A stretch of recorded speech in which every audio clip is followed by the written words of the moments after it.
Oke, sekarang gue mau ceritain kejadian yang terjadi di jam 3 pagi. Oke. Cerita ini dialamin sama gue sendiri dan keluarga gue. Oh. Jadi dulu gue tinggal bareng sama yangkung gue. Yangkung itu eyang kakung. Oke. Jadi rumah gue tuh sebelahan sama yangkung gue. Jadi satu gerbang itu tuh ada 2 rumah isinya. Oh. Sebelah-sebelahan. Di Iya. tengahnya itu halaman gitu. Jadi satu gerbang, terus rumah yang kakung lu, halaman sama rumah lu. Iya benar. Oke. Nah, kejadiannya ini tuh terjadi di sekitar tahun 2004. Berarti kira-kira gue kelas 1 SD gitu, Moibi.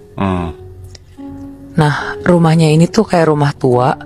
Dan kata orang-orang sekitar yang suka lewat depan rumah yangkung gue, katanya rumah ini tuh dulu kalau dilihat dari luar, kelihatannya tuh selalu rame dan kayak ada pesta gitu. Anjing. Padahal nggak pernah ada acara apa-apa sama sekali. Jadi kadang tetangga-tetangga tuh kalau lewat depan rumah tuh suka ketakutan gitu. Jadi di suatu hari gue sama keluarga gue dan yangkung gue pergi keluar kota untuk acara keluarga.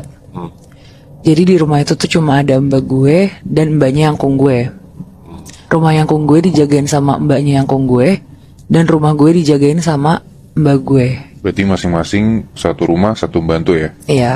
Oke. Nah, mbak gue ini namanya kita sebut aja Mbak Ama ya. Mbak Ama. Iya. Oke. Sekitar jam 3 pagi, tiba-tiba Mbak Ama kebangun. Nah, dia tuh kebangun gara-gara dia dengar suara dari halaman luar, kayak ada suara orang tuh lagi nyapu gitu, Moy, Bi. Kedengeran suaranya tuh kayak srek, srek, srek. Kebayang gak sih lo ada orang nyapu jam 3 pagi? Gak mungkin kan? Nah iya gak mungkin, Moy. Masalahnya kan jam 3 pagi, masa ada yang nyapu? Iya sih. Nah, mbak gue tuh denger suara ini dari arah halaman depan rumah gue. Akhirnya dia bangun dan jalan dari kamarnya. Nah, terus dia mikir, ngapain mbaknya yangkung nyapu jam 3 pagi? Akhirnya, karena heran, Mbak Ama jalan ke depan jendela dan dia ngeliat ke arah jendela. Ternyata yang nyapu di depan rumah itu bukan mbaknya yangkung gue, tapi yangkung gue sendiri. Hah? Bukannya yangkung lo pergi liburan? Nah, itu dia. Mbak Ama tuh juga mikir bukannya yangkung pulangnya baru besok ya. Jadi ternyata dia juga bingung gitu di situ. Tapi dari situ si Mbak Ama ini mikir, oh mungkin yangkung udah pulang duluan, udah nyampe duluan. Terus yangkung mau nyapu karena ngeliat banyak daun yang jatuh. Oke. Udah tuh, abis dari situ dia balik lagi ke kamarnya, dia tidur lagi. Nah, gak lama setelah itu Mbak Ama kebangun lagi gara-gara dia ngedenger karena ada suara ketukan pintu keras banget, kayak dor dor dor, kayak gitu. Dari situ dia lari ke depan, terus dia bukain pintu, ngelihat ke arah kanan kiri, ternyata gak ada siapapun. Karena yakin gak ada siapa-siapa, Mbak Ama mikir kayaknya emang lagi kurang tidur aja. Jadi pikirannya dia tuh kemana-mana.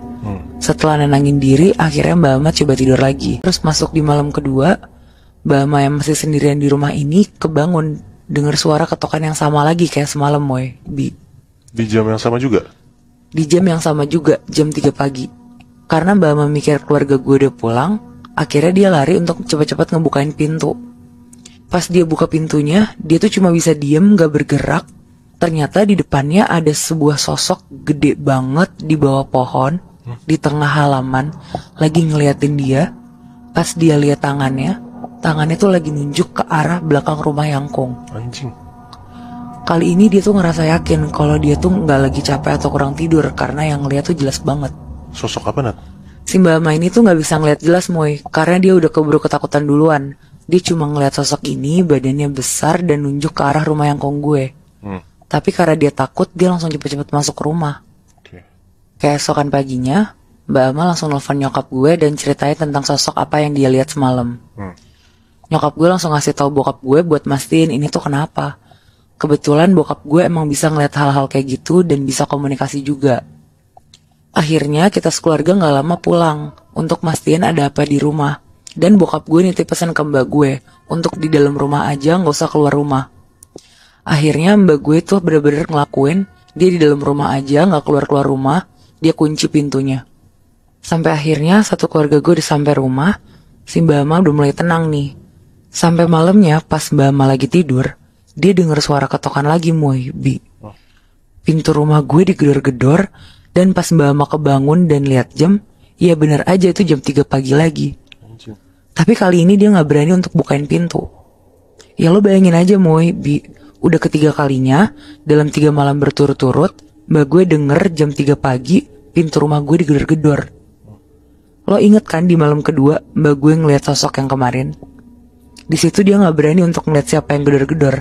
Akhirnya mbak gue minta tolong ke bokap gue untuk cekin siapa yang ngetok. Ya karena mbak mau diceritain semuanya ke bokap gue, akhirnya bokap gue bantuin untuk keluar rumah karena bokap gue juga udah biasa sama hal-hal kayak gitu Moy. Akhirnya bokap gue buka pintunya, dan pas buka pintunya, bokap gue ngeliat di bawah pohon ada sosok persis sama apa yang dilihat mbak gue kemarin. Dari situ bokap gue ngikutin sosok ini ke arah belakang rumah yangkung gue, dan ternyata di situ pintu belakangnya tuh belum kekunci. Nah ternyata bokap gue tuh ngasih tahu kalau sosok ini tuh Buto Ijo. Dan Buto Ijo ini tuh sosok penjaga rumah yangkung gue. Jadi selama kita pergi keluar kota, pintu belakang rumah yangkung gue ini tuh gak dikunci, dan angin tuh suka masuk. Karena pintunya juga sering kebuka, takut ada orang jahat yang masuk. Waktu mbak gue ngeliat yangkung lagi nyapu jam 3 pagi itu, ternyata si Buto Ijo ini tuh lagi nyerupain yangkung gue Moy, dan nyapu daun-daun yang jatuh. Karena selama gue dan keluarga gue pergi keluar kota, mbak gue dan mbak yangkung ini tuh gak pernah bersihin halaman rumah. Oh berarti Buto Ijonya baik dong Nat? Iya, ternyata Buto Ijonya ini tuh baik, dia ngejagain rumahnya yangkung. Tadi gue kira si Buto Ijo ini emang iseng gitu buat nunjukin atau nampakin dirinya dia ke mbak lo. Tapi ternyata emang ya dia penjaga atau orang yang bantuin yangkung lo ya? Iya bener. Nah oke, berarti kita bertiga udah sama-sama ceritain kan? Lo tadi kan jam 6 ya Bi? Gue jam 12 dan Nadila jam 3 pagi. Iya. Nah sekarang mending kita tentuin, menurut lo di jam berapa cerita yang paling serem?